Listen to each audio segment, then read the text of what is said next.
بسم اللہ الرحمن الرحیم. ناظرین السلام علیکم. واقعہ کربلا کے بعد شام جاتے ہوئے بی بی کنیز کا ایک پردرد واقعہ پیش خدمت ہے. حضرت شہر بانو علیہ السلام کی ایک کنیز تھی جس کا نام شیریں تھا. جب حضرت شہر بانو اسیر ہو کر ایران سے مدینے پہنچی تو ان کے ساتھ 100 کنیزیں اور بھی تھیں. حضرت شہر بانو نے پہلی ہی رات کو صبح کو 50 کنیزیں آزاد کر دی. جب مولا امام سجاد علیہ السلام کی اس دنیا میں آمد ہوئی تو 40 کنیزیں آزاد کر دیں. اب ان کے پاس 10 کنیزیں رہ گئی تھیں. آپ نے شیریں کو آزاد کر دیا اور لباس فاخرہ پہنا کر امام حسین علیہ السلام کو ہبہ کر دیا. جب امام حسین علیہ السلام نے یہ دیکھا تو فرمایا، اے شہر بانو، ہم نے بھی شیروں کو آزاد کیا. چند دنوں کے بعد زریر اسقلانی سے اس کا نکاح کر دیا. جب شیریں آپ سے رخصت ہونے لگیں تو رو کر عرض کی، اے آقا، مجھے کبھی آپ کے قدموں کی زیارت نصیب ہوگی؟ امام حسین علیہ السلام نے فرمایا، ہاں، ایک روز میں اپنے اہل و عیال کے ساتھ تیرے گھر آ کر مہمان رہوں گا، اور یہ وعدہ میرے سر کے ساتھ ہے. یہ کہہ کر آپ خاموش ہو گئے اور اس راز سے اس کو آگاہ نہ کیا. شیریں اپنے شوہر کے گھر چلی گئیں اور ایک پہاڑ پر جس کا نام مامورہ تھا مقیم ہوئی، اور اس دن سے امام کے وعدہ پورے ہونے کا انتظار کرنے لگی. الغرض جب امام حسین علیہ السلام کے ایفائے عہد کے دن قریب آئے تو حضرت امام حسین علیہ السلام مدینہ چھوڑ کر اپنے عزیزوں اور ساتھیوں کے ہمراہ دوسری محرم کو وارد کربلا ہوئے، اور 7ویں محرم سے امام حسین علیہ السلام اور ان کی فوج پر پانی بند ہو گیا، اور 10ویں محرم سے بازار موت گرم ہوا. ظہر تک سب یار و انصار اور عزیز و اقربا باری باری درجۂ شہادت پر فائز ہوئے. مظلوم کربلا اکیلے رہ گئے. آپ نے اپنے ارد گرد نظر دوڑائی تو سوائے جگر گوشوں کے بکھرے ہوئے لاشوں کے کچھ نظر نہ آیا. امام حسین علیہ السلام کی شہادت کے بعد فوجی اشقیا تراجی خیام سے فارغ ہو کر سرحائے شہادت کو نیزوں پر چڑھا کر اہل بیت کو رسد بستہ بے کجاوا اونٹوں پر سوار کر کے منزل بمنزل سفر طے کرتے ہوئے یزید کی طرف روانہ ہوئے، یہاں تک کہ جبل مامورہ کے قریب پہنچے، اور اس پہاڑ پر شیریں کا مسکن تھا. ایک روز اسی پہاڑ کے نیچے لشکر یزید نے قیام کیا.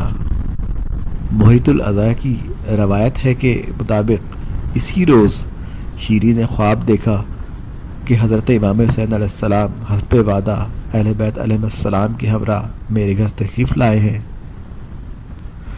خوشی سے بیدار ہو گئی اور اپنے شوہر کو جگا کر کہنے لگی، میں نے ابھی خواب میں دیکھا ہے کہ برے صادق کے فرزند نے اپنا وعدہ وفا کیا.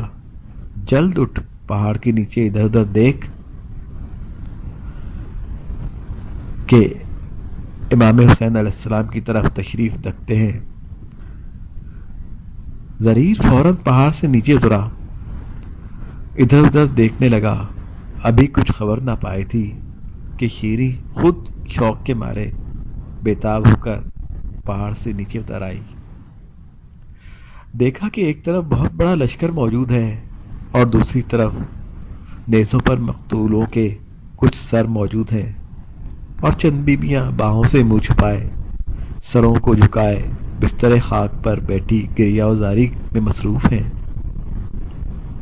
اور ایک بیمار توق زنجیر میں گرفتار فرش بیماری پر بے ہوش پڑا ہے. یہ دیکھ کر شیریں پریشان ہو گئی اور کلیجہ منہ کو آنے لگا. آخر ایک بی بی قریب جا کر پوچھا، آپ لوگ کس شہر کے رہنے والے ہو اور کس وجہ سے اس مصیبت میں مبتلا ہو؟ آہ، اس بی بی نے رو کر کہا، اب تو ہمارا وطن غریب الوطنی ہے۔ کسی وقت مدینہ رسول صلی اللہ علیہ وآلہ وسلم میں محلہ بنی ہاشم میں رہتے تھے۔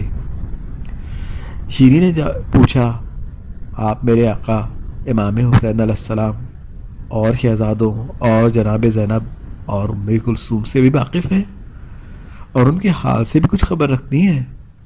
یہ سنتے ہی اس مکرمہ نے اپنے چہرے سے بالوں کو اٹھایا، گردن اٹھا کر شیریں کو دیکھا اور بے اختیار فریاد واہ حسینہ واہ خاکی بلند کی اور کہنے لگی، اے شیریں، اب انقلاب زمانہ سے ہماری یہ نوبت پہنچی، تو نے بھی ہم کو نہیں پہچانا؟ اے شیریں، میں ہی زینب ہوں اور یہ میری بہن ام کلثوم ہے، اور تیرے سامنے اس نیزے پر آپ کے آقا حسین علیہ السلام کا سر کٹا ہوا ہے۔ اے شیریں، ہم لوگ کربلا میں اپنے ماجائے کو کھو کر آئے ہیں اور لشکر اعداء ہمیں قید کر کے یہاں لائے ہیں۔ اب معلوم نہیں اس کے بعد اعدائے دین ہم پر کیا ظلم ستم کریں۔ یہ سنتے ہی شیریں نے اپنے سر سے چادر پھینک دی اور سر کے بال چہرے پر بکھرا دیے اور دونوں ہاتھوں سے سر و سینہ پیٹنے لگی، اور واہ سیدہ واہ حسینہ کہتی ہوئی اس نیزہ کے قریب آئی جس کی نوک پر امام حسین علیہ السلام کا سر نصب تھا، اور اس قدر نوحہ ماتم کیا کہ غش کھا گئی۔ بعض کا کہنا ہے کہ شیریں اس مقام پر راہی اجل ہوئی۔ لشکر یزید نے اس جگہ سے کوچ کیا۔ اہل بیت اطہار کو اسی طرح بے کجاوا اونٹوں پر سوار کر کے دمشق پہنچایا گیا۔ اللہ لعنت کرے دشمنان اہل بیت پر۔ اللہم صلی علی محمد وآل محمد وعجل فرجہم ولعن اعدائہم۔